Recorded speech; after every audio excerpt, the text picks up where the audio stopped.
Brittney Griner is, in fact, a man. One of the videos that give us cause to say that is this video. It is from her Instagram stories from years and years ago. And when it comes to Instagram, they use a combination of like AI detection and plus manual surveyors to make sure that no explicit content ends up on the platform. So clearly whatever AI detection system was used when Brittney posted this and it stayed up for 106 weeks was not like, oh, this is a female chest, we have to take this down. Oftentimes, if breast cancer runs in a family, women will preemptively get like double mastectomies.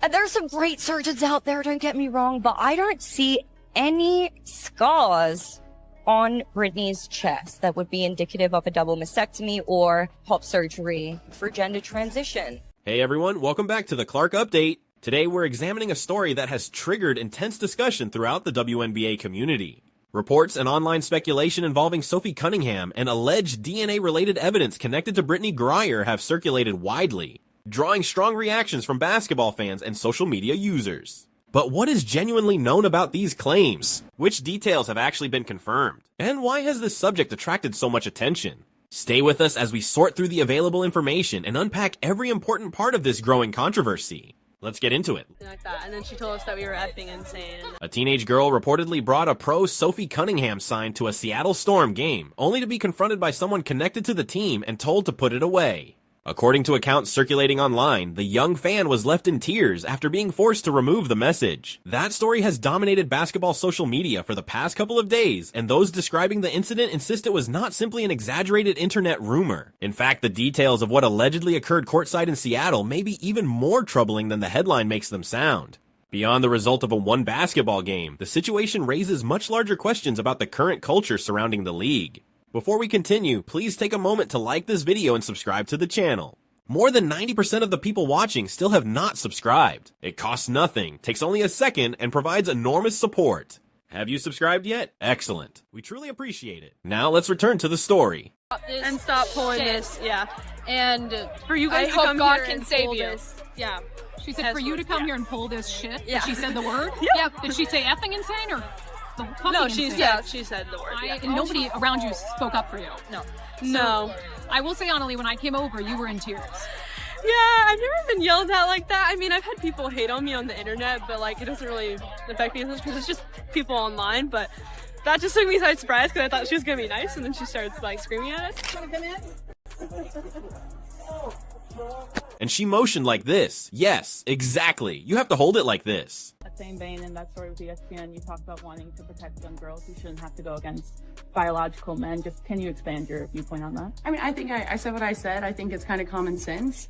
And I think I'll always believe in that. I think it's really important to protect children. And that's little girls who are also involved in that category. And so I stand on what I said, and I always believe that. Yeah, do you see your advocacy on that, like, taking any form going forward? You know, I don't know. I'm not a very political person, but I do have beliefs. I have morals, and I'll always stand on those and be true to who I am. And I think people are going to take it how they want to take it, but I've never even really said anything about that. And so when it comes just to protecting young girls in sport and women in sport, I feel very strongly about that. I think that's why you have Title IX. That's why you have some of the greats in women's sports. If Title IX and women's sports weren't protected, then you wouldn't hear about any type of women in sport. And so I think in the future, it's just really important to protect.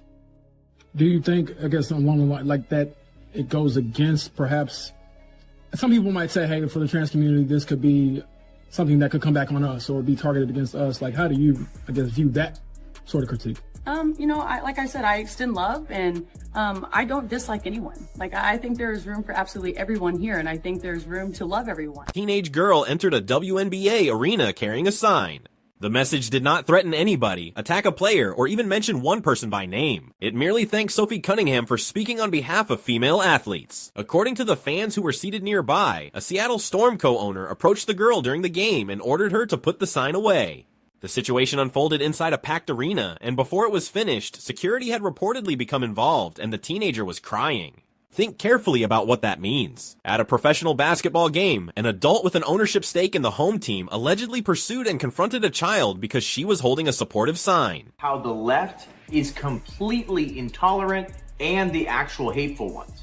This woman is not an owner of a basketball team. She's an owner of a left-wing, radical, political activist group that happens to play basketball. Because this team has endorsed Kamala Harris for president. They have promoted trans rights on their website and their merchandise. And clearly they hold a double standard and allow people to hold signs like this, but belittle young girls that support their sports remaining female. I don't expect them to do this, but I would really like to see the WNBA protect and stand up for fans just like these two young girls from hate and intolerance. Several weeks earlier, Sophie Cunningham had been directly asked during an ESPN appearance about protecting women's sports. She did not avoid the subject, disguise her position with vague language, or reshape the answer into something she believed would be more publicly acceptable.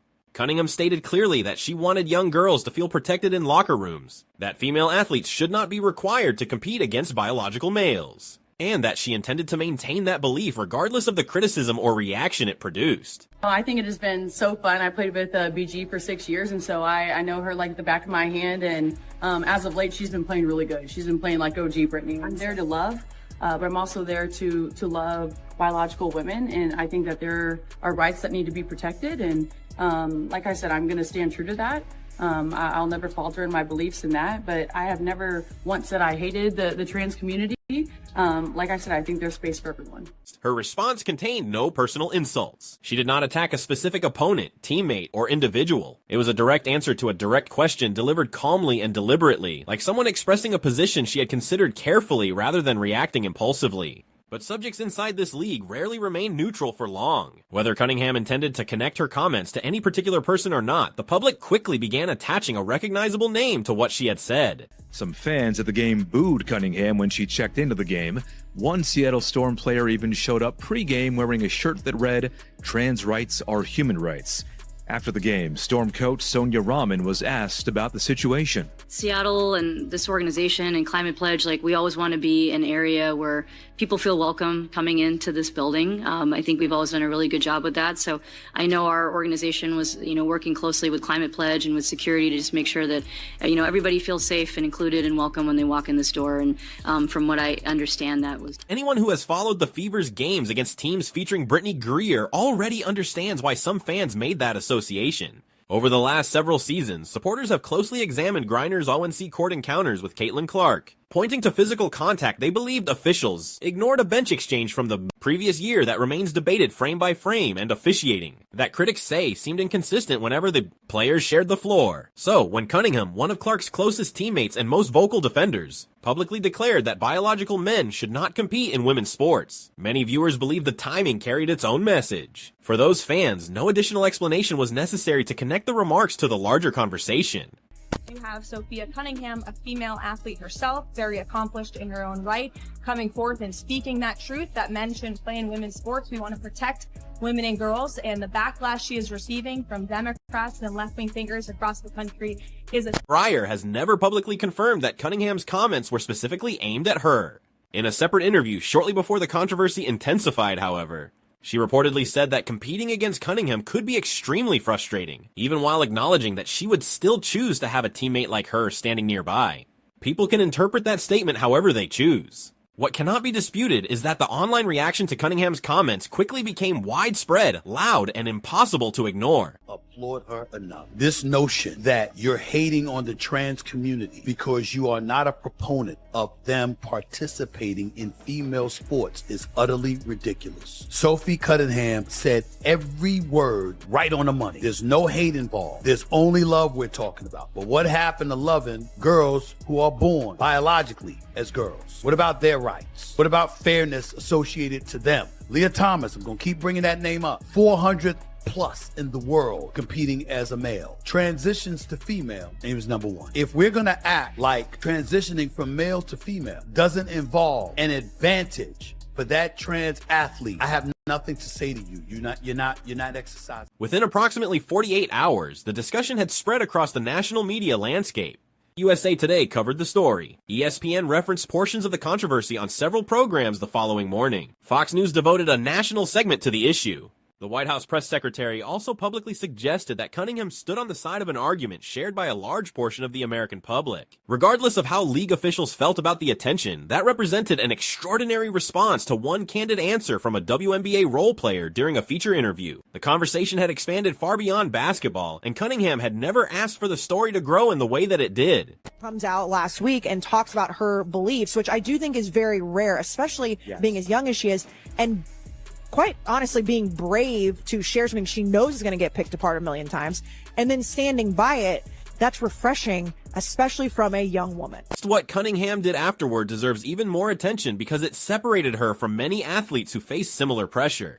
Reporters approached her again days later, seemingly expecting her to clarify the statement, soften the language, make it less specific, or retreat from the position entirely. She did none of those things. Cunningham repeated essentially the same belief while explaining that she did not hate anyone and genuinely believed there should be room for everybody. At the same time, she made clear that she would not abandon an honestly held conviction simply because a group of critics wanted her to change it. That does not resemble someone manufacturing outrage for publicity. It resembles an athlete who received a fair question, gave an honest answer, and refused to pretend she had not meant it once the pressure arrived. Covering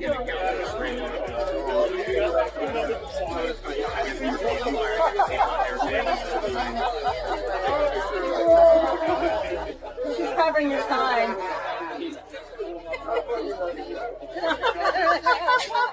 That brings the story to Seattle, where the controversy reportedly moved beyond social media and directly affected a real teenager attending a real game in front of witnesses. On paper, Tuesday night's matchup between the Indiana Fever and Seattle Storm should have centered entirely on basketball. Before tip-off, however, a relatively small crowd gathered outside Climate Pledge Arena. Some participants said they had come specifically to support Cunningham, while others were promoting a Washington ballot measure connected to fairness in girls' athletics. Several people wore clothing displaying XX and XY symbols, and others carried signs. The demonstration was not presented as an attack against one particular Storm player. Instead, it focused on Cunningham, the wider debate she had entered weeks earlier, and a policy discussion that had already been developing across the state. There were signs that said, like, we love Sophie, like, thank you, Sophie, for speaking up. And so we were holding on, just watching the game. Again, like, we were being super great. We hadn't said anything to anyone else. We were being super respectful. We were just holding our signs and cheering for both teams. And this lady, older lady, comes up to us. And she comes up to us, and at first I think she's going to be nice. And then she asks, like, what are you guys doing? Something like that. And then it was like, Jesus loves everyone. That's what she told us. And I was like, oh, I know. Like, I'm religious. Like, I know. Like, I know. Nice. Yeah. And she's like, oh, I hope Jesus can forgive you for what sin you've done. And like, something like that. And then she told us that we were effing insane. Two supporters later entered the building and took courtside seats while carrying a banner thanking Cunningham for standing up for girls. Brandy Cruz of the Undivided podcast, who said she spoke directly with the fans afterward, reported that a woman approached them during the game, called them completely insane, and caused security to remove them from their seats. Members of the crowd later identified that woman as Celeste Caton, described as a minority owner of the Storm. Of the supporters explained that the speed with which an ordinary night at a basketball game became confrontational and deeply personal left the teenage fan crying before the exchange had even concluded. All the way up from California. Yeah. We are Women Are Real. I had this crazy idea on Thursday that I wanted to support Sophie. We've gone all around California supporting female athletes, and I just said, we can go to Seattle and we can support female athletes. And Brandy was right there ready to help us. And thank you all for showing up. We just have simple belief that women are adult human females, and women deserve their own female-only sports and spaces, especially prisons and domestic violence shelters. Yes. We are 108. Now, examine the imbalance at the center of the situation. Outside the arena, people representing different positions on the issue had gathered in the same area. According to those present, no one from one side crossed over simply to confront or intimidate people expressing the opposing viewpoint. That distinction matters. Nobody argued that a team owner should be prohibited from entering her own arena or wearing clothing that reflected her personal beliefs. Yet, a member of the home team's ownership group allegedly confronted a teenage visiting fan who was quietly displaying a thank you message for an opposing player and instructed her to remove it in front of thousands of spectators. The way I look, I literally just left CrossFit, don't have any recording material here, but breaking news, Storm co-owner Celeste Keaton was fined and suspended from attending the next 5 home games of the Seattle Storm following the incident with Fever fans last night, in which she made a comment about one of their players' supporters. That came directly from the league. So that's the latest on this developing story. So there it is.